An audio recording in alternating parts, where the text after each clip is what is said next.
जमाने को सच्चा सखा मिल गया, दयानंद सा देवता मिल गया, दयानंद सा देवता मिल गया, दयानंद सा देवता मिल गया, दयानंद सा देवता मिल गया, दयानंद सा देवता मिल गया। जमाने को सच्चा सखा मिल गया, दयानंद सा देवता मिल गया, दयानंद सा देवता मिल गया।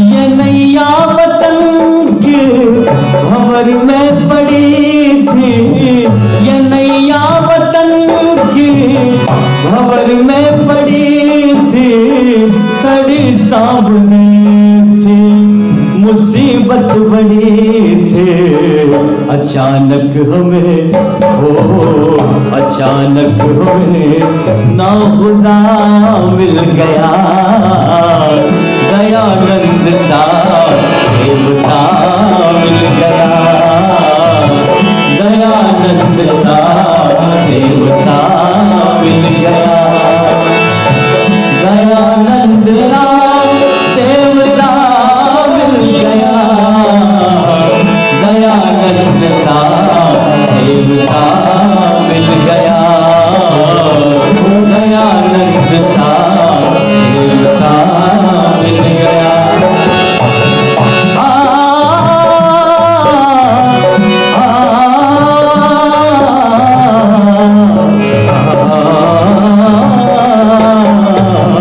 दयानंद सा देवता मिल गया, दयानंद सा देवता मिल गया।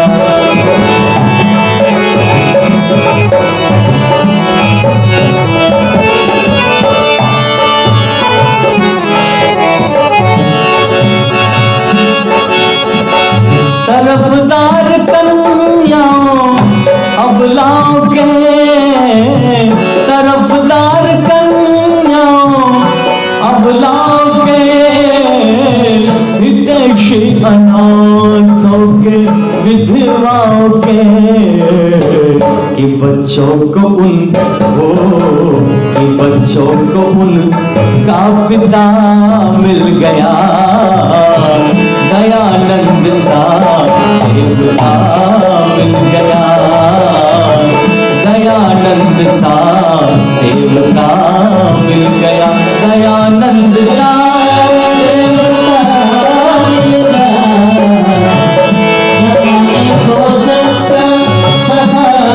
मिल गया, दयानंद सा देवता मिल गया, दयानंद सा देवता मिल गया।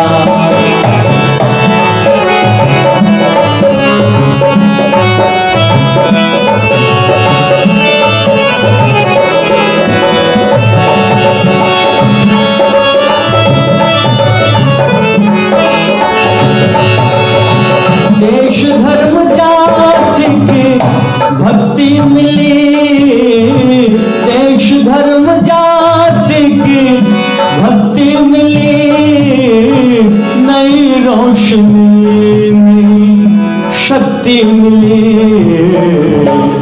पथिक क्या कहे, पथिक क्या कहे, क्या से क्या मिल गया, दयानंद सा देवता मिल गया, दयानंद सा देवता मिल गया। दयानंद सा देवता मिल गया, दयानंद सा देवता।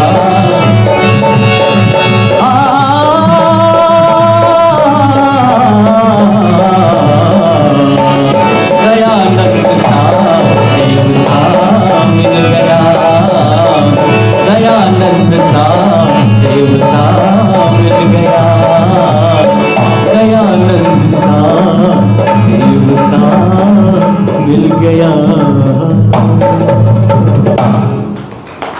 जमाने को सच्चा सखा मिल गया, दयानंद सा देवता मिल गया। दूरदर्शी होने के बहुत से और ईश्वर के प्रमाण मिलते हैं पुस्तकों में। एक मुरारी लाल जी की पुस्तक मिली हमें, आचार्य मुरारी लाल जी, उसमें हमने पढ़ा इस दृष्टांत को। ऋषि देव दयानंद महाराज, राणा सज्जन सिंह उदयपुर के राणा, और सदानंद जी महाराज राणा सज्जन सिंह के निवास स्थान पर बैठे हुए हैं। ऋषिवर एक बात कहते हैं कि मुझसे मिलने के लिए पंडित सुंदरलाल जी को आना था, परंतु अभी तक आ नहीं सके। जब ये बात कही तो राणा सज्जन सिंह कहते हैं, महाराज आप कैसी बात करते हो, अभी आपके सम्मुख कुछ ही क्षणों के पश्चात पंडित सुंदरलाल जी को प्रस्तुत किया जाएगा, यान की व्यवस्था हो जाएगी और उनको उनके घर से ही आपके सम्मुख प्रस्तुत किया जाएगा। ऋषिवर कुछ चिंतन करते हैं, चिंतन के बाद कहते हैं कि नहीं नहीं, पंडित सुंदरलाल जी अपने घर से चल दिए हैं और बैलगाड़ी में आ रहे हैं। एक बैल श्वेत रंग का है, सफ़ेद रंग का है, और एक बैल लाल रंग का है। राणा सज्जन सिंह और सदानंद जी महाराज एक दूसरे की तरफ को देख रहे हैं और मन ही मन सोच रहे हैं कि ऋषिवर किस प्रकार की बातें कर रहे हैं। कुछ क्षणों के पश्चात देखते हैं कि ऋषि देव दयानंद महाराज ने जो वाक्य कहा था वो पूर्ण हुआ और पंडित सुंदरलाल जी बैलगाड़ी में आ रहे हैं। एक बैल सफ़ेद रंग का है और एक बैल लाल रंग का है। दोनों आश्चर्य में पड़ जाते हैं कि ऋषि देव दयानंद महाराज कोई ऐसी वैसी आत्मा नहीं है, ऋषिवर तो वास्तव में बहुत बड़े योगी और दूरदर्शी हैं। और ब्रह्मचारी कृष्णदत्त महाराज ने एक बात कही थी ऋषिवर के विषय में, क्योंकि हम उस गुरुकुल में रहे हैं, लाक्षागृह बरनावा में हम रहे हैं, तो वो गर्दन हिला के प्रवचन किया करते थे। ऐसे योग की मुद्रा में जब लेट जाते थे, गर्दन हिला के ऐसे प्रवचन किया करते थे और वेद मंत्रों के आधार पर ही उनके प्रवचन हुआ करते थे। उन्होंने ये बात बताई कि ऋषि देव दयानंद महाराज का ये 13वां जन्म था, जिसमें वो जितने पिछले जो 12 जन्म हुए हैं उनके, उसमें पूर्ण ब्रह्मचारी और योगी, और उन्होंने ऋषियों के नाम भी दिए हैं अपने प्रवचनों में। उनकी एक पुस्तक है, उसमें नाम भी बताए हैं कि इस जन्म में ये ऋषि था, उनका नाम जो था कुकुट ऋषि, इस तरह के नाम उन्होंने 12 जन्मों के ब्रह्मचारी कृष्णदत्त महाराज ने अपने प्रवचनों में बताए हैं। तो कहने का तात्पर्य ये है कि ऋषि देव दयानंद महाराज कोई ऐसी वैसी आत्मा नहीं थे, बहुत बड़े योगी और दूरदर्शी थे। और पंक्ति में कवि ने बड़ा सुंदर लिखा है, ध्यान से श्रवण करेंगे क्योंकि समय पूर्ण होने जा रहा है। और कवि ने लिखा है,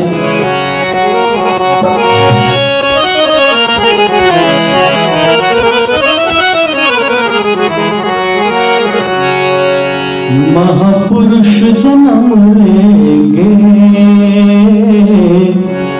सोना न जहां होगा, महापुरुष जन्म लेंगे सोना न जहां होगा। गुरुदेव दयानंद सा दुनिया में कहाँ होगा, महापुरुष जन्म लेंगे सोना न जहां होगा। गुरुदेव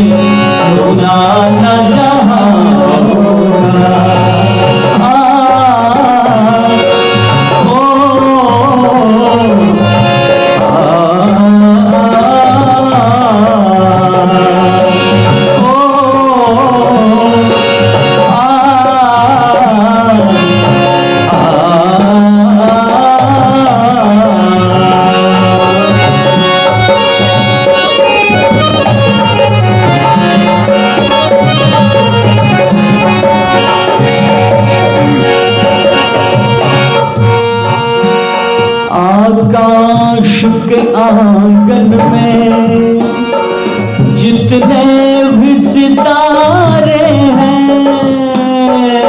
आकाश के आंगन में, जितने भी सितारे हैं इन चांद सितारों में रंगीन नजारे हैं। तब तक अर्श तेरा अफसाना बयां होगा, महापुरुष जन्म लेंगे सुना न जहां होगा। गुरुदेव दयानंद सा दुनिया में जहां होगा, महापुरुष जन्म लेंगे सुना न जहां होगा।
बेदर्द ज़माने ने क्या क्या न सितम ढाए, बेदर्द ज़माने ने क्या क्या न सितम ढाए, एहसान रिश्वर के नहीं जाएंगे गिनवाए, एहसान रिश्वर के नहीं जाएंगे गिनवाए, बेमोल रिश्वर का नहीं कर्ज अदा होगा, महापुरुष जन्म लेंगे सुना ना रहा होगा। गुरुदेव दयानंद सा दुनिया में कहाँ होगा, महापुरुष जन्म लेंगे सुना ना रहा होगा।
ऋषि देव दयानंद महाराज के विषय में मैंने कुछ आपके सम्मुख चर्चा की है। समय के अंतर्गत अपनी बातों को रखा है।